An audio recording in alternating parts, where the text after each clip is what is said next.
Oh no, YINKA ALASEYORI. Obama dẹ̀ sọ̀rọ̀ o. Ọba gbẹ́nu ẹ̀ dákẹ́. Torí ìsọkúsọ gbáà ló sọ. Honestly speaking, ìsọkúsọ ọ̀rọ̀ gbáà ló sọ. Ó ṣe jẹ́ wípé ẹ̀yin èèyàn máa ń fẹ́ràn láti máa rọ́ọ̀bù pẹ́pẹ́. Ẹ̀yin tèmi, arákùnrin yìí ó ti jáde o. Fún àwọn tí wọ́n wà ní diaspora ìlú òyìnbó ni arákùnrin wà. Gbogbo wọn ni wọ́n bínú sí YINKA ALASEYORI o. Arákùnrin yìí ó jáde o wípé ìsọkúsọ gbáà ni YINKA ALASEYORI, pé ìsọkúsọ gbáà ló sọ o. Ẹ̀yin tèmi, arákùnrin yìí ó bínú gidi gan.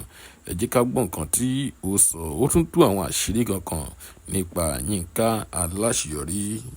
Kí ló sọ nípa rẹ̀? Ẹ jẹ́ ká gbọ́. Ti ń júrì báyìí.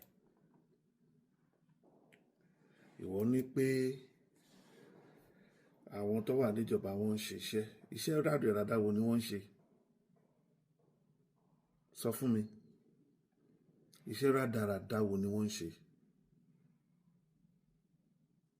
Kí ni wọ́n ń pè ní ìjọba? Kí ni àǹfààní ìjọba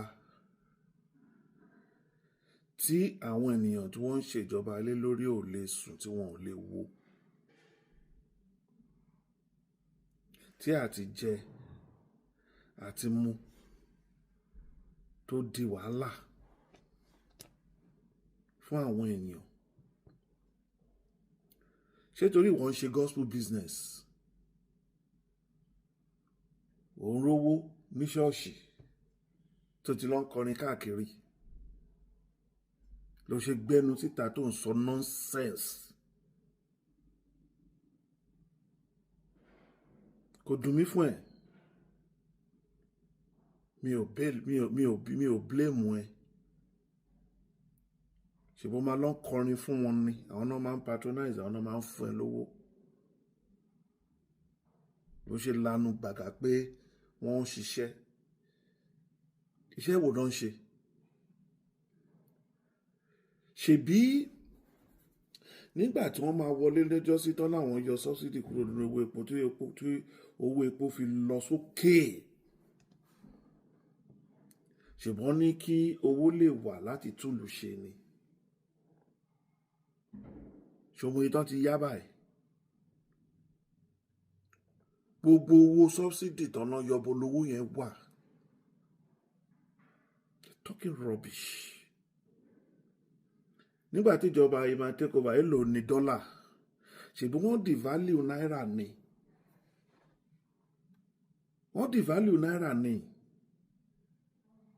Kí ni result gbogbo ẹ̀? Nígbà tí Jonathan wà ń bẹ̀, ṣèbí àwọn tí wọ́n ń ṣèjọba lọ́wọ́lọ́wọ́ nísìnyí wọ́n ní kò ṣe dáadáa. Ṣèbọ́n láwọn máa ṣe dáadáa ni. Ni wọ́n ṣe gba ìjọba lọ́wọ́, lọ́ ṣe dìbò fún wọn. So what nonsense are you talking about? Oníkan máa gbàdúrà. Àdúrà tí wọ́n ti ń gbà kan tó bí ẹ. Àdúrà tí wọ́n ti ń gbà kan tó bí irú àwa, kan tó bí àwọn bàbá wa ni wọ́n ti ń gbàdúrà. Àdúrà máa ń gbà lóòótọ́. Bó ní ohun tàdúrà máa ń gbà sí ni.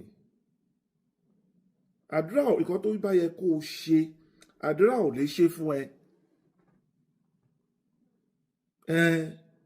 Torí ìgbàgbọ́ láìsí iṣẹ́ òkú ni. Àbí bẹ́ẹ̀ kọ́ ni Bíbélì wí. À ń sọ̀rọ̀ wípé àwọn ìjọba wà responsible. Ìwọ jáde ní wọ́n ń ṣiṣẹ́.